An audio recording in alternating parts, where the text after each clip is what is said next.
Many commodities may come and go, but the human body is the human body. We will always have a need for skilled physiotherapists. Dr. Marie Elaine Grant, Chartered Physiotherapy Centre, Sports, Injuries and Musculoskeletal Centre. I was always very interested in the science subjects, and particularly when we came to studying biology, I was absolutely fascinated when it came to learning how the human body worked. So I found out as much about the profession as I could. I visited hospitals and watched other physiotherapists working, and I said, yes, this is what I want to do.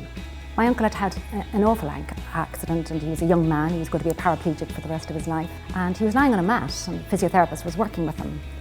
And I remember being absolutely fascinated by what the physiotherapist was doing to help my uncle rehabilitate. He rejoined life again and got back to work, and I always remember that interaction and the work that the physiotherapist was doing with him that afternoon. I think that left a very long and impressive memory.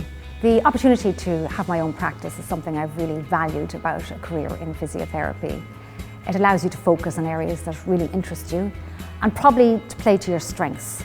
As an Olympic sports physiotherapist, you are very much part of a team. The Barcelona '92 Olympics was my first Olympics. I will never forget the night of the opening ceremony. I was so proud to walk out behind the Irish flag. Being my first Olympics, I was assigned the boxing team, and they were a wonderful group of athletes. We had a silver medal from Wayne McCullough, and we had the gold medal from Michael Carruth. Michael unfortunately sustained a hand injury very early on, and it was my job as a physiotherapist to keep this hand going because there were many more punches to be delivered. I remember strapping his hand that morning. I knew so much really was depending on getting everything right on that day, and while my part was only one part of it, I still had to get my part right. As you know, it's history. The gold was Michael's. I was very honoured and privileged to be appointed as the International Olympic Committee's Medical Commission physiotherapist to the Games Group. There was something very unique about London 2012. It was the fantastic venues. It was the spirit of the Games itself, the spirit of the athletes, and most importantly, the spirit of the volunteers.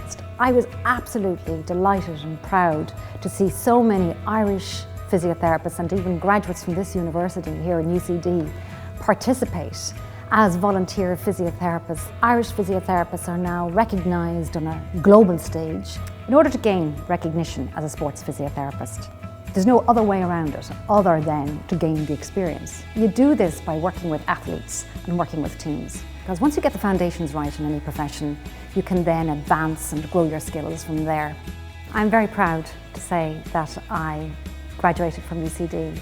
I'm very proud of the education I received here. It's always very interesting when I'm introduced to a new colleague, and one of the first questions I'm very often asked is, and where did you study your physiotherapy?